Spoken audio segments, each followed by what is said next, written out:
The views and opinions discussed on this show are of the guests and host. They do not reflect the views or opinions of associated sponsors or affiliates. Sudden alteration in belief systems, moodiness, and confusion are natural side effects of listening to this podcast. Enjoy at your own risk. It's the Oddtonewfoundland. Ghostly greetings from your host, Jonathan. Mysteries, ghosts, monsters, and lore. East Coast esoterica and so much more.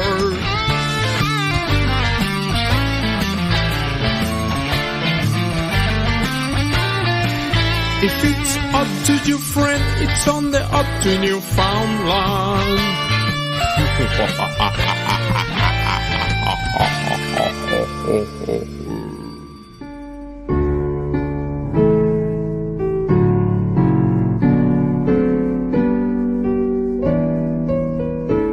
I have got so many wonderful things to talk about here on the Oddtonewfoundland Paranormal Podcast. But before we go on with our future guest here, I need to talk to you guys a little tiny bit about something really, really cool, which is, oh yeah, that's right, our amazing sponsor. Without Accusonus, this show would not sound half as good as it does. I promise you that. An amazing, amazing sponsor. Absolutely love these guys. One thing I'll say is that I have had the ability to take the absolute dreadfully most worst sounding part of my shows and make it sound absolutely stellar. And the really cool thing is, no brain power needed, folks. Accusonus is a mere turn of a knob. Do you like making audiobooks? Do you like making stage plays? Do you like podcasts, video games? Do you Twitch? I mean, I can go on and on. Sound quality is so important. What happens, okay, if you're recording and all of a sudden you hear the bell schnickle in the background? I'm going to tell you what's going to happen. You're going to want to edit that mofo out, but you can't.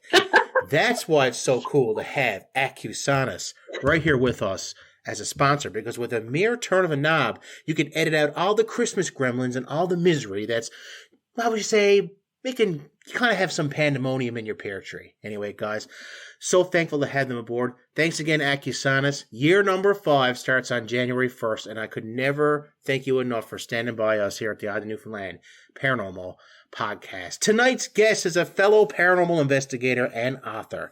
She's appearing tonight for the second time, believe it or not. She was actually on for an episode called Fractured Spirits many, many moons ago. It is now episode 290, and she's here for a little bit of a Christmas special, so to speak, to talk about one of her books, The Spirits of Christmas, The Dark Side of the Holidays. An old dear friend who reached out to me in a very timely manner, actually. Couldn't believe it. I was like, man, who am I going to have as a guest tonight? And then boom, she messaged me like it was crazy. And I was just like, oh God, I'm so glad to have Sylvia Schultz back on the show. Sylvia, you're alive. How are you? Woo, John, I am happy to be here. I'm super This is excited. great. So excited to have you back. The sound of you cracking up laughing in the background while I'm doing the sponsor is awesome. I always laugh. I try my best to have some fun on the show. You know that.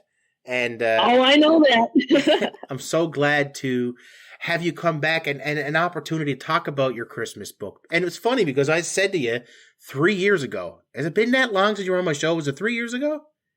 I think it has been, yeah. My God, Sylvia. Too long. Too long. I think it was pre-pandemic I had you on. So, yeah, like we're talking 2019. I mean, this book has been out for a long time, The Spirits of Christmas, The Dark Side of the Holidays. But you actually got a brand new book. It comes every year. That's all good. Yeah. How long has it been out for?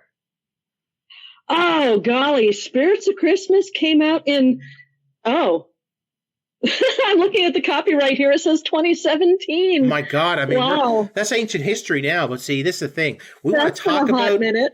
Right. We want to talk about Spirits of Christmas. Oh, man. But Sylvia, you got a brand new book. What's the name of it? I do. Oh, it's called Gone on Vacation, Haunted Zoos, Museums, and Amusement Parks. I mean, is this not the coolest author ever? Like, come on, guys. She's awesome. And we'll be sure to link the book and stuff in the show notes for you guys when this goes up in podcast form. Thankful to have you here tonight. Of course, Sylvia, thanks for showing. You know, it's never fun to talk about weird things. Bet. Never fun to talk about weird things myself. It's kind of boring. So I'm super excited. But, you know, from every person on this planet, as soon as they think of ghosts and ghoulies and whatnot, they always think about October. But there's actually been quite a lot of Christmas, how we say, spirits. The idea of telling ghost stories around the campfire is actually a December thing. It's really, really interesting. And I can't wait to delve a little bit into this book with you. It's segmented into many parts. I'm going to let you go ahead and just talk about just really how Christmas and spirits and ghost stories and stuff like that actually kind of walk hand in hand with each other on this plane. Yeah. We say ghost stories and we say, well, didn't that ship sail November 1st? But yeah, it's really a dark, spooky time of year. It's wonderful to gather around the campfire and have something hot to drink and tell spooky stories. It was really the Victorians who really got into this. The Victorians were a weird bunch.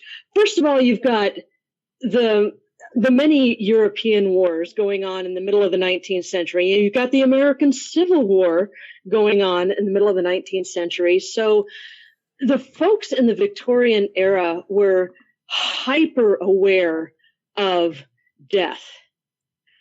And they really got interested in spiritualism around the middle of the century. And they were very, very interested in trying to contact the other side, whether that was by telling ghost stories or whether that was by doing seances and trying to contact their lost loved ones. They were just very familiar with the concept of death and spookiness and what lies beyond the veil. It's very interesting because in the middle of the 19th century was really the time when you started getting people buying Christmas gifts for each other. Before this, all these presents were handmade, but it was in the middle of the 19th century that shopkeepers really started pushing, hey, you know what, you might want to think about buying presents for your family. And authors realized this and started putting together anthologies of ghost stories and pimping them as Christmas presents. I love how you said pimping. This Christmas, we're totally pimping out this Victorian age ghost story for you. Like right away, I know who the biggest hooker ever is. Charles Dickens. Like he must be. Like come on.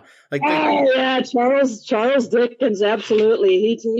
He had trouble paying his bills. I mean, he had this horror of the poorhouse because when he was a kid, his father was in the poorhouse. And yeah, Charles Dickens absolutely had a terror of going back to the poorhouse.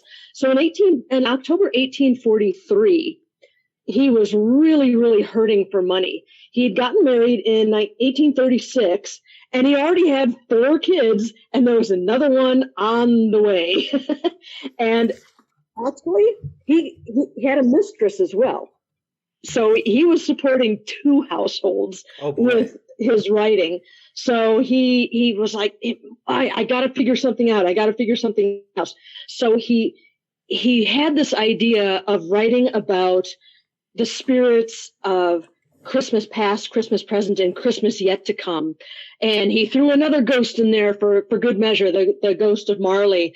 And he said, this is a Christmas story. It's got ghosts in it. It's going to go over like hotcakes. It's going to be wonderful. And then for good measure, he tossed a ridiculously sentimental subplot in with the character of Tiny Tim. The Victorians loved sickly, poor children. They loved to fawn over them.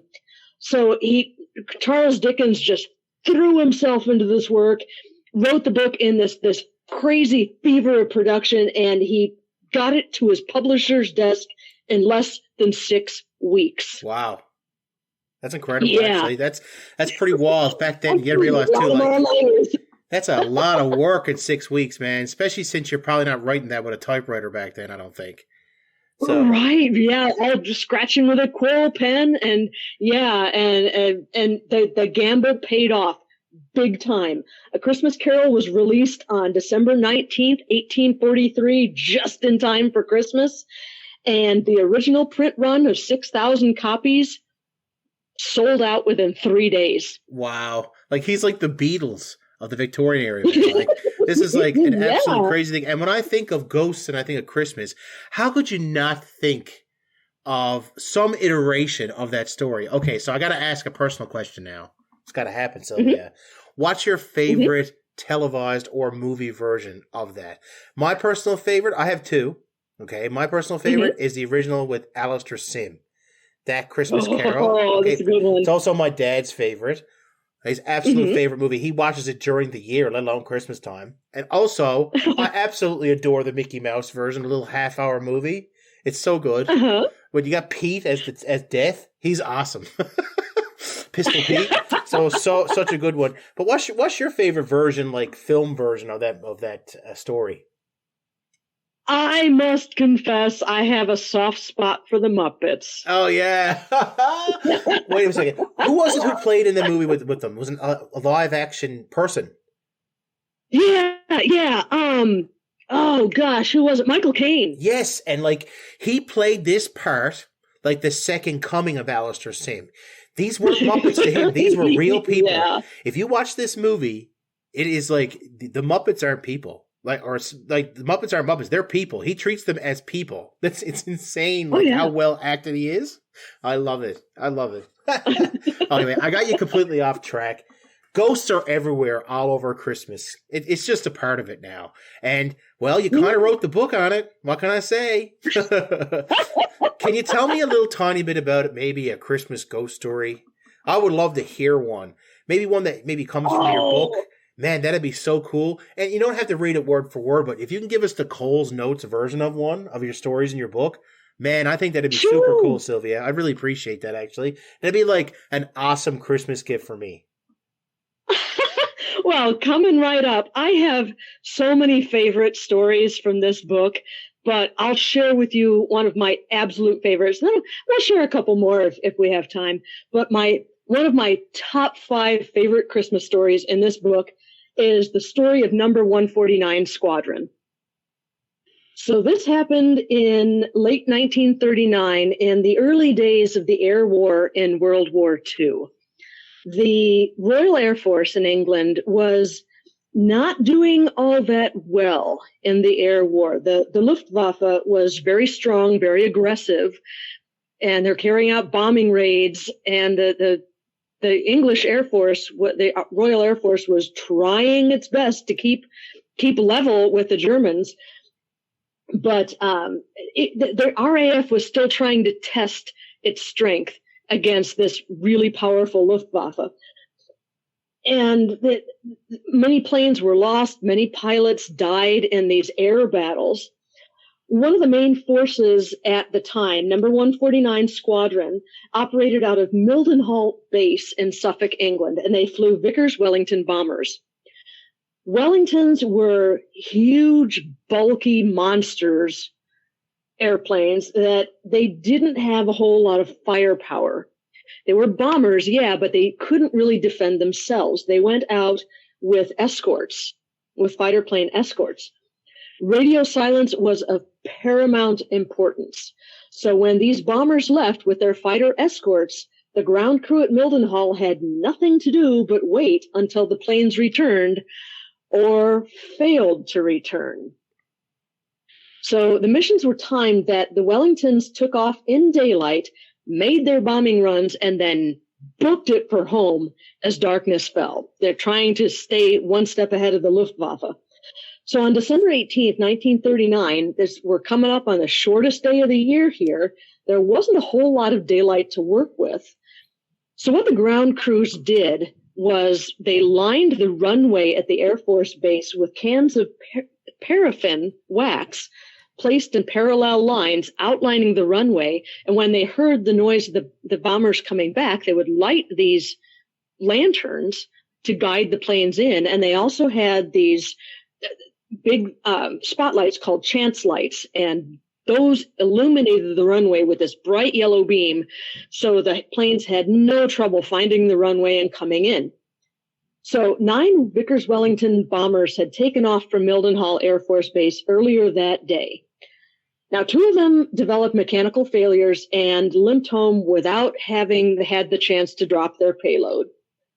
7 bombers were still left out of the original 9, and they were flying in absolutely wretched conditions. There was heavy cloud cover.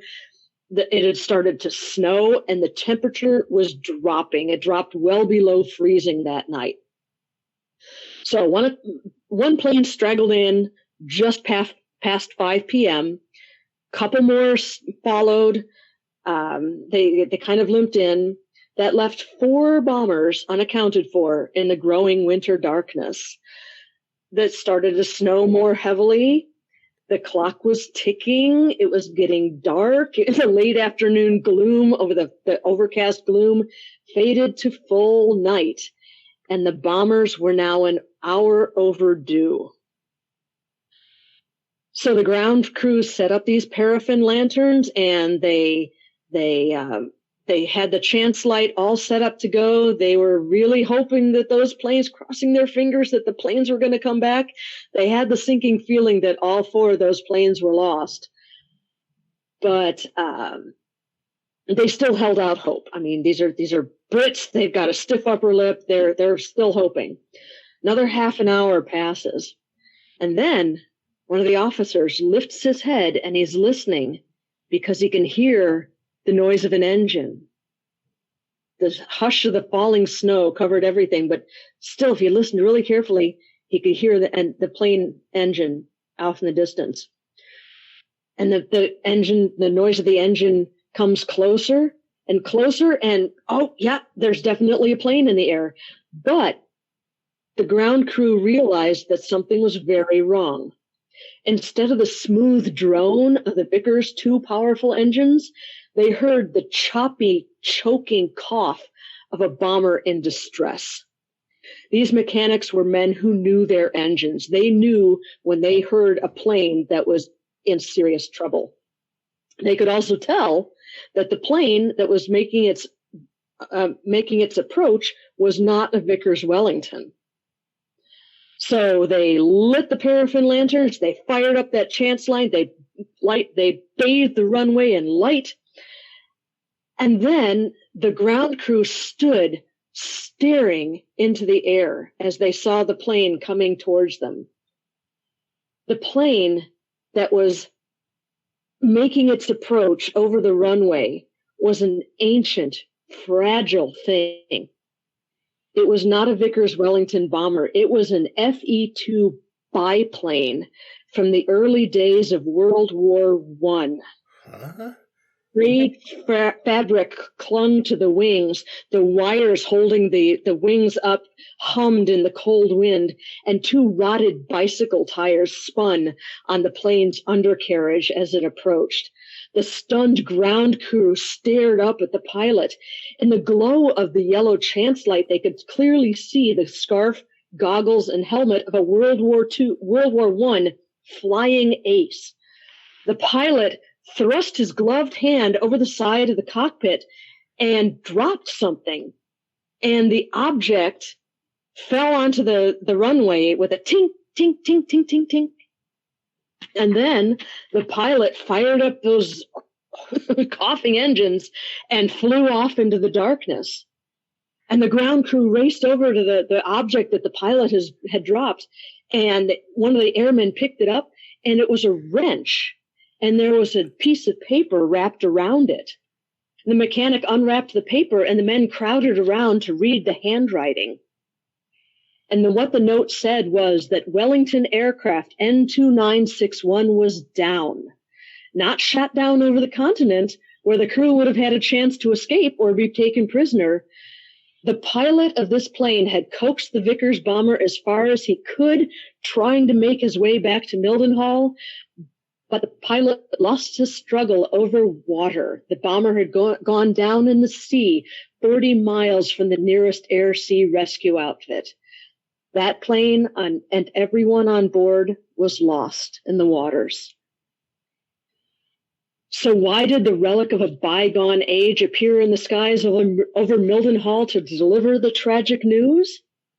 Well, in the Second World War, number 149 Squadron flew Vickers-Wellingtons out of Mildenhall Air Force Base, and a generation before, British pilots pioneered the air war flying from airfields in France, and number 149 Squadron, flying in the First World War, flew FE-2 biplanes.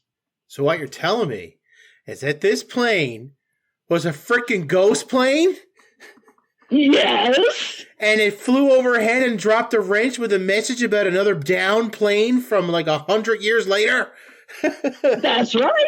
Because, that's not creepy or crazy at all. That's amazing. It's awesome. And how do I not have Snoopy playing in the background here? He fought the Red Baron. Like the whole time, all you hear is... Super Richter. I can't think of a better way to put Snoopy's song in there. Oh my God. Did he giggle a lot? Was there a small bird with the ghost? The historical record doesn't tell us.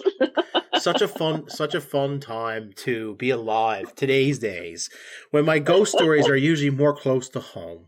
And to hear a story like that is really, really cool. So different, Kind of puts me in mind of like ghost train stories and stuff like that. Like you hear the plane sometimes, or you hear the train, but really do people get a chance to actually see the darn thing? And wow, what an awesome story. Wow. Thank you. I love it. Okay. Have you got one that's a little more Christmassy? Yeah. Okay. Well, we're gonna take a quick break. We're gonna take a quick break. Okay. And then we're gonna come back and we're gonna do another story. Something right, a little bit more Christmassier than that. Although I still hear the Snoopy's Christmas song there. Oh my God, what is the name of that song? The Royal Guardsman. I can't remember. I'm brain farting on the name of that song right now. I can't believe it. I'm so ashamed, considering part of that song is part of the intro to this show this week. Oh my God. But anyway, Christmas bells. The Royal Air Guardsman, something like that. But anyway, that's what I'm thinking about. Okay, we'll be right back, guys. Hang on 1 minute. We'll be back with another ghost story. Attention all Podbean, iTunes, Stitcher, and TuneIn radio listeners. The Odd to Newfoundland Paranormal Podcast brings you the best in East Coast esoterica on the first of every month. Together, we can keep it growing by sharing the show on social media, subscribing to the show wherever you may be listening to it from, and by leaving feedback about your favorite episodes. John certainly needs a friend like you to help make his dreams come true, minus the alien abduction dreams. That is not cool at all. The Odd to Newfoundland Paranormal Podcast. Always available, always free, always odd. Welcome back to the Odd to Newfoundland Paranormal Podcast, guys. So glad to still have you here. I love it. Our amazing guest. She's the author of The Spirits of Christmas, The Dark Side of the Holidays.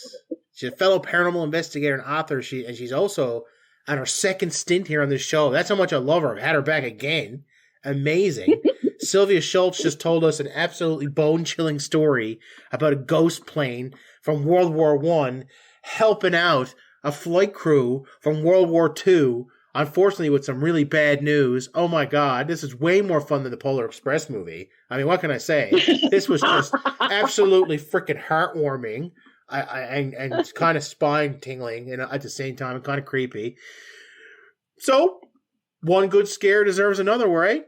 Sylvia, have you got another Christmas ghost story to tell me? I would love to hear one that's more Christmassy. That'd be awesome. Oh, how about one that happened on Christmas Eve? Is that Christmassy enough for you? Oh, yeah. Bring it on. Let's do it. All right. Okay. So this is another story from England. I have been head over heels in love with England since I was in high school. So I have a soft spot for English ghost stories. So, this comes to us from Staffordshire, England, and Hatherton Hall. The Lord Hatherton, who held the title of Lord towards the end of the 19th century, was famed for the quality of his cellars. And on one Christmas Eve, he hosted a party for some of his friends while their wives attended a party of their own. So it was just the guys, total sausage fest. But after dinner, well, they let the ladies go and do their own thing, and then the guys had their cigars and brandy. And the ladies went home with the Belschnickel while the guys were hanging out. Tell the truth. Like that. Yeah, they were into that BDSM stuff. You know, they want to get the switch. They really do. Keep going. What happens at the party stays at the party. Something like that. Yeah, I don't know. After a sumptuous repast, Lord Hatherton and his friends went to his study for port and cigars. All of the men were getting companionably sloshed when one of the guests picked up something from Lord Hatherton's desk, and then he put it down again really quickly because it was a human skull. Oh, boy. That was lined with silver. And Lord Hatherton saw this guy put it back down really quickly, and he went over to his desk and he grinned and picked it up. And he said that the skull had belonged in life to an ancestor of his, Sir Hugh Hatherton. Sometime after Lord Hugh's death, his tomb in a private chapel had been disturbed. We don't know who it was that dug up and opened this tomb, but his skull found its way to the hands of one of his descendants, who thought it amusing to line it with silver and use it as a goblet. So this skull goblet got mixed reactions from all of the guests there. Some of them were like, "Dude, what is wrong with you?" And some of them were like, "Dang, that's kind of cool." So yeah, mixed reactions for sure. So Lord Hatherton said, "You know what? Let's do this right." And he called for a bottle of his finest brandy. And all of his guests knew of the quality of Lord Hatherton's liquor collection. And it was of the offer of fine brandy that really broke the ice.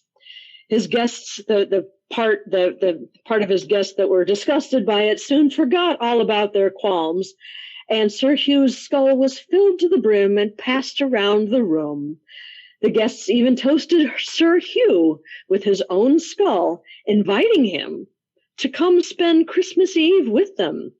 And Lord Hatherton was 3 sheets to the wind by then, and he said, "You know what? If Lord Hugh does show up, I'll get him. That's how good a mood I'm in." And at the stroke of midnight, the skull had found its way back to the desk and was sitting on the desk. And then every man in the room heard footsteps in the hall outside the study. And these were not the footsteps of their wives, light from dancing at the ball all evening. These were the heavy footsteps of a man, a very large man. Oh, God. Was it the Belschnickel? A noise came from the desk. I got to stop with the Belschnickel stuff. I'm sorry. Keep going, Sylvia. Keep going. Everyone turned to look at the desk, and the skull rolled slowly to the edge of the desk, then fell to the floor and rolled underneath it. This was creepy enough, but then the door to the study slammed open. A bone-chilling blast of air swept the room, and there in the doorway stood a headless knight in full armor. Oh, boy. Every man in the room froze at the sight. The knight gave a sarcastic, exaggerated bow, turned, and walked with dignity down the hallway.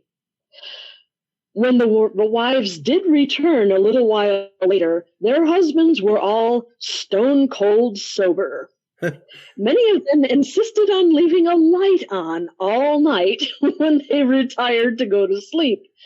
The next morning, the skull had vanished from under the desk. The silver plate lining was found on the lawn outside the study window, but the skull itself was never seen again. That's what you get for drinking booze into some dead guy's head. What were they thinking? What? And, like, obviously this is a knight. Like, couldn't you just use his helmet? That would have been equally as cool. Yeah. Oh, no, you had to be disrespectful to the dead and chug a great big drink out of someone's frickin' cranium. Like, what are you thinking? Oh my God. Exactly. I feel like I have been thoroughly entertained here. I really, really do. Good. And I appreciate all you have done. I really do. This has been just super awesome. I think they got what's coming to them, Sylvia. I really do. I think they got what's coming to them. I really do. You have been an amazing guest. Thank you so much for being on the Odd the Newfoundland Paranormal Podcast. I had an absolute blast tonight. This has been awesome. Where can people buy The Spirits of Christmas, The Dark Side of the Holidays, and your new book as well? Where can people get those things? Well, of course, they're on Amazon. But when I tell people where to get my book, I really like to point them towards a little place called bookshop.org. Amazon does not need our help. But when you order from bookshop.org, which does have both Spirits of Christmas and Gone on Vacation, when you order from bookshop.org, part of your purchase price goes into a fund, and that fund gets divvied up between independent bookstores. So it's a wonderful way to support indie bookstores. Nice. So, yeah. I like that. Kind of gives you a nice, warm, holly jolly feeling. So, right, what was the name of that website again? It's called bookshop.org. Bookshop.org, guys. Go on there. Buy a copy of Fractured Spirits, for your crazy Aunt Edna who's locked up somewhere. Buy a copy of The Spirits of Christmas, The Dark Side of the Holidays, if you enjoyed these stories here tonight. And your new book, the name of it again was? Gone on Vacation, Haunted Zoos, Museums, and Amusement Parks. There wouldn't happen to be like a National Lampoon Christmas Vacation in that book, would there? I'm joking. There are some fun stories in there. I'm joking. Listen, have an amazing, amazing holiday season, Sylvia. Thank you so much for being on. You take care now. Thank you. Bye, John. Bye now.